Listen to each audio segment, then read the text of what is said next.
But look, let's get into the match preview. It is, again, Tottenham against Roma. Roma not coming into the best of forms, but they have just had a new manager change. Claudio Ranieri has taken the helm. If you bring up their form, this is the form that they're on at the moment. Very up and down, or more down than up, should I say. Particularly that away form. Look at that, 3 losses and 2 draws in their last 5 away games. However, Spurs on a very good run of form at home, barring the last game against Ipswich. Before that, we were on a run of 4 straight wins. I think 7 games in a row we've won and not conceded in the Europa League as well. So the form books is definitely there for Spurs at home. And I think this is really important for a couple of reasons. First of all, there's the Europa League table. We're sitting now 7th in the table because of that loss against Galatasaray, right? Only 1 or 2 points outside the top 8 now, which is mad to think about, where you've won the first 3 games and 1 loss puts you in like a bit of a precarious situation. So we need to get back to winning ways in the Europa League to really solidify our place in that top 8. We got a tough one in Rangers away next as well. So 2 really tough games now in the Europa League. So it's important for that aspect, but it's also really important just to keep this momentum and run going. We've just beaten Man City on the back of a defeat against Ipswich. The form has been so up and down. We just need to get 2 wins in a row and really start to go on a run now with Fulham on the weekend. So I think that these are the 2 aspects why this game is actually so important. Definitely. And I think when it comes to Europa League, we know it's an important competition for us. This is a competition that a lot of fans are looking at, and we want to go through, we want to win well. We're one of the favourites for this tournament. So I think it's important that we try and finish as high as possible. And you can't take any of it for granted. You can't. I know we won the first 3, but you know, if we lose this game, all of a sudden that's 3 wins and 2 losses, and all of a sudden, you know, you're in a bit of a dogfight to even get in that top 8, and which is where we should be. When it comes to being in the top 24, you would think 1 more win and you should be okay for the top 24. So I'm not too worried about that. But I think it's very important we get in that top 8. We don't, given the injuries we have and all these different things, we don't want that extra game. If we can go directly into the last, I think it's last 32, or was it last? I don't know. Last 16. If we can go directly into the last 16, yeah, it is last 16.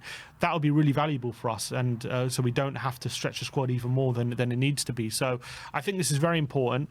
Roma, whatever you want to say about them, they've got good players and they are a Serie A team. Any team in the Serie A is always going to be very difficult to play against. This is not going to be like playing against Karabag, Ferencvaros, and who else did we beat? Well, and RZ. It's not going to be like playing these teams. This is a different level. They play top teams week in, week out. They've got some top players in there. They got, as I say, they got the top goal scorer in La Liga last season in Dovbyk. They've got a potentially world-class player who might be getting on a bit, but in Dybala, you know, Cristante, really solid midfielder. Leandro Paredes, Champions League experience, World Cup winner. You know, look at their centre-backs. Ndika. Tottenham wanted Ndika at one point. Mancini. Italian caps he has. Mats Hummels there as well. Mats Hummels experience. Angelino was a very good left back in the Bundesliga for Leipzig. Zeki Celik, Cristante. Yeah, so that's a team that shouldn't be 12th in Serie A. So there's no surprise to me that Daniele De Rossi has been sacked, because that team should be challenging for the top 6, I think, when you look at the quality they have. So wasn't it Italiano that got sacked? It was De Rossi, no? I thought it was De Rossi before Italiano. Or maybe Italiano was the interim manager. Yeah, it must have been, because De Rossi took over from Mourinho, didn't he? Unless they had another manager in between? I can't remember. Maybe someone can let us know in the comment section, because I thought it was Italiano that got sacked, but I might be wrong. On that. Well, De Rossi was definitely manager at the start of the season. Yeah. So maybe they've had 2 managers already. So clearly there's a lot of chaos going on, if that's the case. But obviously Ranieri's come in, and what's interesting as I've been looking into Roma, and you know, they definitely have a case of having a lot of possession, and they but in terms of beginning of the season, they were definitely a team looking to be on the front foot. So De Rossi got sacked in September. So they must have sacked their next manager as well. So they've had 2 managers already, so they've had a lot of chaos there. You know, this time last year was Mourinho, wasn't it? And they must have sacked him in like November time. So who's Italiano? I don't know who Italiano is. Vincenzo Italiano. I don't know who he is, but he just got sacked. He used to be the Bologna manager or something. I see. It couldn't have been, because Bologna got top 4, didn't? Oh, was it Bologna? No, he is the Bologna manager. So who's the Italiano that got sacked? Maybe it's a different Italiano. I don't know, but I know that before Ranieri came in, They were looking to be a team that dominates the ball. They were looking to be a team that is on the front foot. Juric was their manager, not Italiano. Okay. But I think Ranieri is going to make them a bit more pragmatic. I think his first game was away at Napoli on the weekend. They lost 1-0. They played very well. It looks like, I mean, from the stats, it looks like Napoli deserved to win, but looks like they had a late rally and they nearly did nick a point near the end. I was reading a report on the game, and they said that they put in a real big effort, Roma, because obviously they're massive underdogs in that game against Napoli, going away to Antonio Conte's side. And they defended so well, man, like really well, like a proper Italian side. And if they defend like that against us, there's going to be problems. And from what I can see, I mean, Napoli had 2 XG to Roma's 0.58. So it looks like Napoli still probably deserved the win. But Ranieri is obviously bringing a much more pragmatic style. That's how we won the league at Leicester, wasn't it? Playing a counter-attacking team, making sure you're defensively solid, and then making use of those transitional moments. And those are kind of teams we do struggle against a lot more. And then you've got the quality there, as we've read out their team. Some really good players, some really good transitional players. People like Shawari as well. Lorenzo Pellegrini, what a brilliant player he is in the middle of the park. He's one who could easily be playing for a team like us for sure. He's got a lot of quality there. So I think they're going to be filling their midfield with a lot of hard-working players, a lot of players who make a lot of tackles, and a lot of players who are very strong and aggressive. So we're going to have to match that. And I think this is going to be a lot more difficult game than maybe what the on-paper form and stuff suggests, in my opinion. As much as we're favourites, I think when it comes to how much quality they've got, it's going to be a really tough game. Yeah, I completely agree with that. I completely agree. And they're going to want to show what they're about, under the lights at a big stadium like Tottenham, playing against English opposition. They're going to be bang up for this one, and Claudio Ranieri will bang it into them how hard they need to work. And with a new manager, they're going to be working doubly as hard as they were if we might have played them like in the last round. So maybe we're catching them at a bit of a bad time, Roma, but we've got more than enough quality to go and win this game. I have no doubt about it. If you look at, this was the lineup I think they played last game, or maybe the predicted lineup. If you look at Zalewski as well on the left-hand side, he's a top player. I really like him. Salamakers and Shomurodov being injured is probably a bit of a plus for them, because they're big players for them. But it is a team stacked full of talent. It really is. I mean, Evan Ndika, a lot of people wanted him at Spurs a couple of years ago. I think he went there on a Bosman under Jose Mourinho. Like my brother said, they are stacked full of talent. And Paulo Dybala, I mean, it's just written in the stars for him to come to Tottenham and score as well. He after all the fiasco all those many years ago when Spurs nearly signed Dybala and didn't go through for one reason or another, because of, what was it, because of paperwork or some crap that we didn't sign Dybala. You just know it's written in the stars, and so everyone can in the stadium go, I knew we should have signed him. Yeah, he actually hasn't been starting the last few games. They started Dovbyk on the weekend. I think they will start Dovbyk there again. And I think he will probably be on the bench, but he could come on and do something. I wouldn't be surprised. Yeah, Dybala's been injured. When he has been starting, I'm not even sure it's been up front. I think it might be in the number 10. Maybe it is up front, but I think he maybe plays in the number 10 a bit as well for them. Yeah, I don't expect him to start though, because I think when their game plan, I think for people like Dybala, he's kind of one of those players where you need to carry him a bit. He's not the hardest worker, and he's not the one of those players who's going to be making sure he's digging in defensively. I think that's what Ranieri's going to want to bring first and foremost to this team. So I feel like whether he's fit or not, I don't think he starts. I think they go probably Pellegrini in the 10 with Dovbyk up front, because those ones have got the physical attributes he needs. But as you say, Sula, a lot of Tottenham analysts looking at him. Apparently, he was brilliant last season in Serie A. As much as maybe this season it hasn't gone that well for him just yet. But last season, he was one of the best youngsters in Serie A. A lot of people were looking at Matthias Sula, a very tricky winger on the right-hand side. El Shawari's been around for a long time. He's a player who's always got quality, and you can never know what he's going to bring. Kone has been brilliant for Roma as well. And they've just got players like, as you say, Cristante, Paredes. It's just a lot of talent there that should not be 12th in Serie A. Paredes in that midfield, you're in for a dogfight. Exactly. You saw how he was in the World Cup for Argentina, how aggressive he can be. So really, really brilliant player. And I'm a big fan of Lorenzo Pellegrini. I think he's so good technically, and he's also got those attributes. I think he's got attributes to be a top player, Pellegrini. I feel he's one of those players. He's very loyal to Roma. He's been there for a while. I feel like if he moved to a top club, he would be seen in a different light, I reckon. Looking at the head-to-head between Spurs and Roma, I mean, they've won in the only 2 times that they've come here in the Europa League. A 1-0 win, a 3-2 win. And Is this Europa League?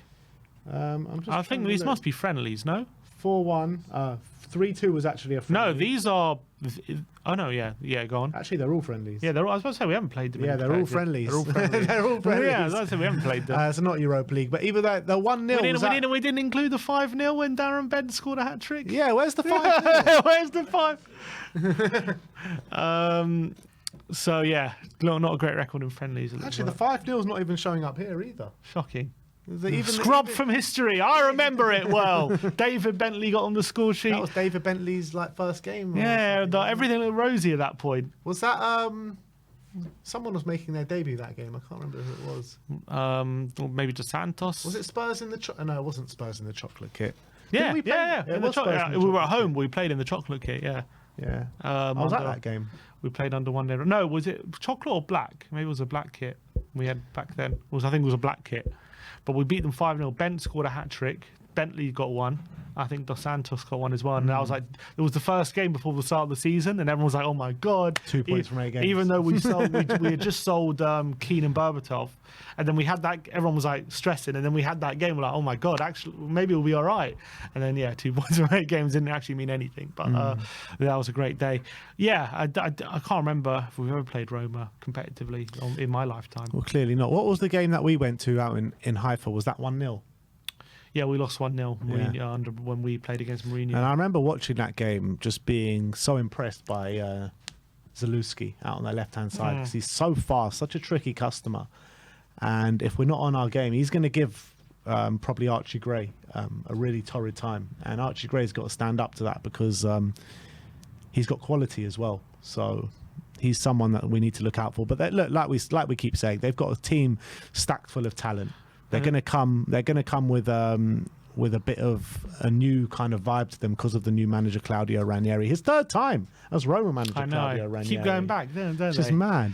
But they are 20th in the Europa League table, so they are really desperate for points. They're only 2 points. They're going to be scrapping for everything. Sorry, they're 1 point away from the elimination spots. So they definitely know what a massive game this is for them.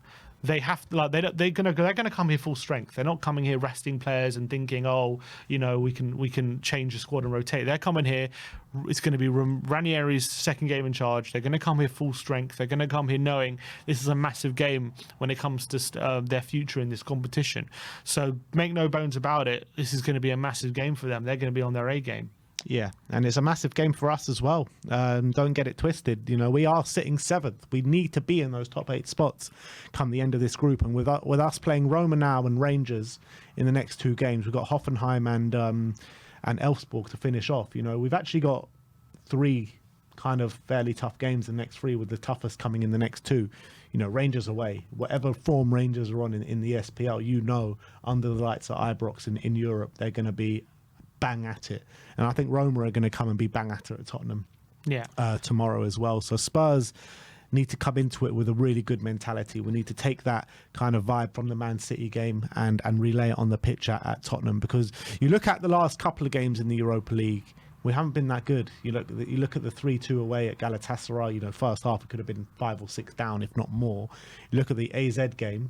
First half there was a really lackluster. Mikey Moore obviously coming and performing really well in the second half, but it wasn't the greatest performance from Spurs that day. So last couple of games in the Europa League haven't been that great from Spurs. So we need to be back at it. Yeah, I know it's hard to take conclusions from Roma's other Europa League games because there will be a big change here, but their last couple away from home, they drew 1-1 to USG. They beat Kiev 1-0 in the one before that. They then lost 1-0 away to Elfsborg in what is probably a very embarrassing result for them, but they did draw 1-1 at home to Athletic Bilbao as well, so that's not a terrible result. But yeah, Elfsborg is the one we're saying is an easier one, but they beat Roma, so can never take that for granted either. But this is going to be a scrap. I think I can see Tottenham having a lot of difficulty here, especially if we are going to change as much as we're suggesting we might change. Albeit, when we're actually looking at it, in terms of changes, only Bergvall and Gray are players which wouldn't regularly feature in our first 11. So it's not those are the two ones, but they are, at the end of the day, two teenagers going to come up against a lot more experienced, more aggressive, physical players. So it's going to be interesting to see how they adapt to that. Well, part of me feels like, is this a game for them to have kind of feelers for, or is it a game that we just need to play our strongest team and get through and get the win, and then we can maybe rest them, maybe give them game time in future games, because this is an important game.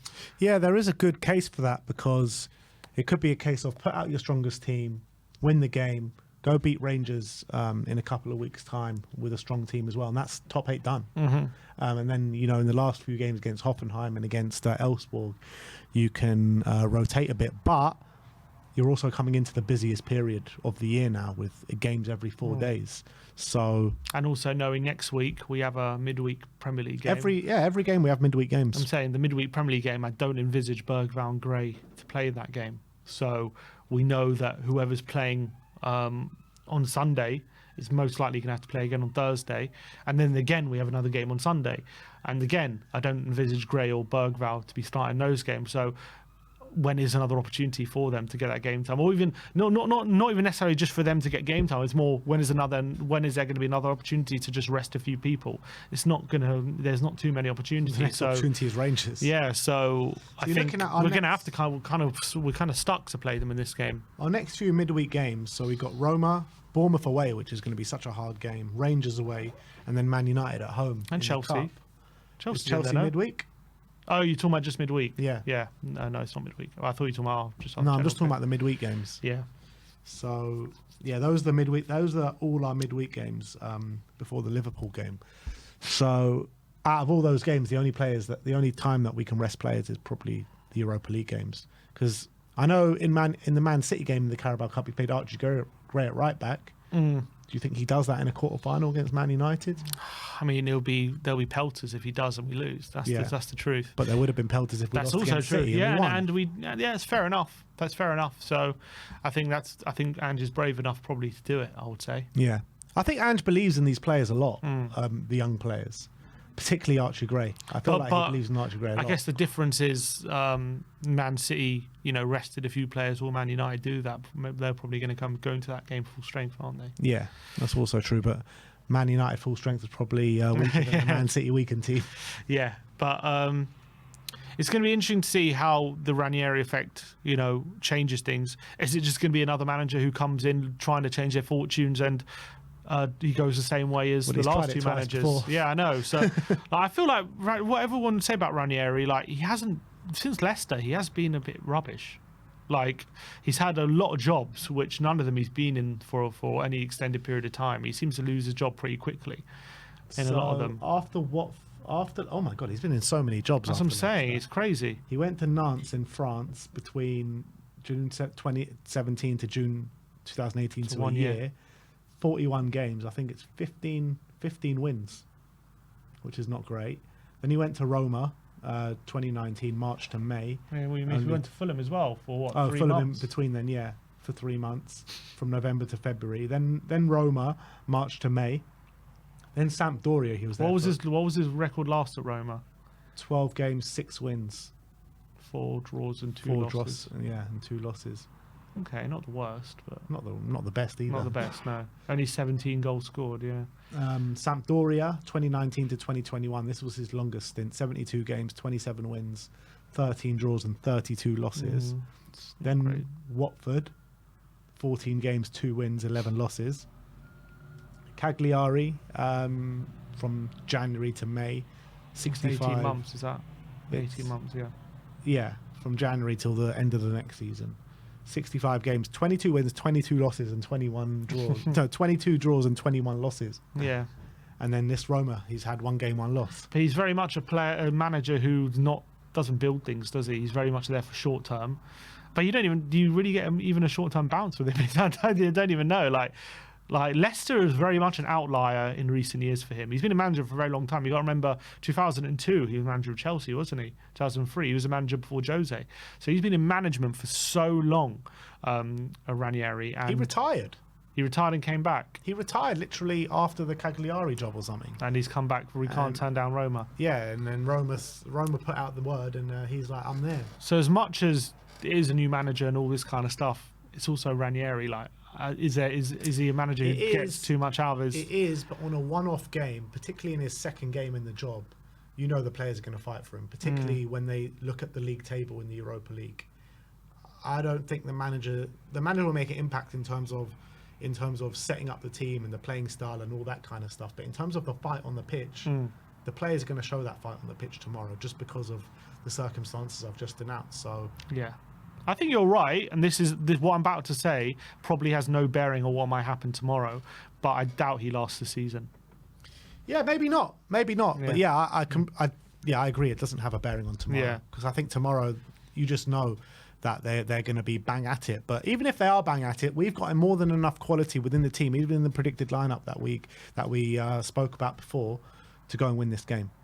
We do. We know we're going to come into this as favourites for sure. And the way as well we play, there's an opportunity we could blow them away in the opening half an hour or something, and wouldn't be surprised if we're 2-0 up or something in the first 20-30 minutes and just blow them away, because they're going to be sitting deep. And it's sometimes when you're doing that and you get opened up and we take our chances, it's hard to flip that, and it's hard to change that way of playing. So that could happen. But as well, if we don't take chances, or we're not opening them up early on, the more they grow into that game, it might be difficult to break them down, and they might be, I think that midfield battle is going to be crucial, because I think that's where their quality is in that midfield. And if we're going to play Bergvall there, are we at risk of losing that midfield battle? There's a chance. Yeah, but I still back the boys, and I think we can do it. I think Bergvall in himself, I know he's 18 and maybe he is a little lightweight, but he has got that aggressive edge to him as well. Maybe that's another reason why we should be playing Kulusevski instead of Maddison as well. But even Maddison in his own right, he still drops deep and mucks in for the team. But I think to maybe guide Bergvall through the game a bit more, maybe Kulusevski, with his physical nature, he can contest enough duels for two players, if not three. So maybe it's a case of Bentancur, Kulusevski and Bergvall. Yeah, I think I wouldn't be surprised if he's thinking, I need to play my strongest team here, because you can't take this game for granted. Like, we can't lose this game. It's actually really important we don't lose this game. Yeah. So I think he might think ahead of time. Like, as much as he could afford to rest players against the likes of Karabag and RZ and all these teams, I don't know, can he do it against Roma? Can he afford to rest players and get a win? You say, we rested players against Man City in the Carabao Cup and came away with a win. Yeah, but we didn't start Bergvall. But I guess we started Gray. We did start Gray, but yeah, we did, and we did get the win in that one. So maybe we can do it. I think. But it was a different game, wasn't it? We had to be a bit more compact. We had to defend a lot. This one, we're on the front foot. We're going to be open a lot, and that means the players have to be very much on it when it comes to picking locks instead of exploiting transitions and spaces like against City. Yeah, it's true. But all will be revealed tomorrow, won't it? What's your score prediction? I am going to go 2-2. 2-2. 2-2. I have a feeling we're not going to win this one, to be honest. I don't think a draw, in terms of what a draw would do for us, it puts us on 10 points. It does put us, one more step towards getting into the knockouts. It might mean we do drop out temporarily of the top 8 of this game week if we do get a draw. But, well, actually, would it? Because if we get a draw, you would need, in terms of goal difference, we're +4. There's a chance we might not drop out of the top 8, even if we draw, I would say. But if we lose, we probably will. We most likely will, because one of Midtjylland, Bodo, Olympiacos, Rangers, and Lyon have to win by a certain margin. I'm sure one of them will. No, two of them. You'd have FCB. Well, no, FCB can go above us with just a win in general. With a draw. Yeah. But they would have to draw, and then one of Lyon, Rangers, Olympiacos, Bodo, Glimt, and Midtjylland would have to win by at least 2 goals. Yeah. So it's not that unlikely that we draw and still remain in the top 8. But FCSB are actually playing Olympiacos. So that means even more unlikely then. Yeah. So I think a draw is not the end of the world. I think a loss would be very bad, but I think a draw is not terrible. keeps us ticking over points wise. And I think it's a very tough game against Roma. They need the points as well. So I just got a feeling when if we do rest players anyway, that they're just going to be on it, and it's going to be hard for us to win it. So I'm going for a 2-2 draw. I'm confident going into it. If this game was out in Italy, I'd be a lot less confident because you're going into the Lions Den there in Roma. But because it's at home, I believe that we're going to get the win. And I'm going to go for I think it'll be tight, but I think maybe we might run away with it a little bit towards the end when Roma are chasing the game a bit. So I'm going to go 3-1 to Spurs. 3-1. 3-1. I'm backing the boys. I'm staying confident. Maybe it's a bit deluded to think we can win 2 games in the space of a week. But this is where we're at the moment. We've just beaten Man City, so the feelings are good in the studio. So I'm going 3-1. Sim is going for 2-2. We'll be on the watch along tomorrow night, so come and join us. 8 o'clock kickoff. We'll be going live about 15 minutes beforehand. And yeah, very much looking forward to it, guys. So we'll see you all tomorrow. Like, subscribe, and comment. And as always, come on, you Spurs.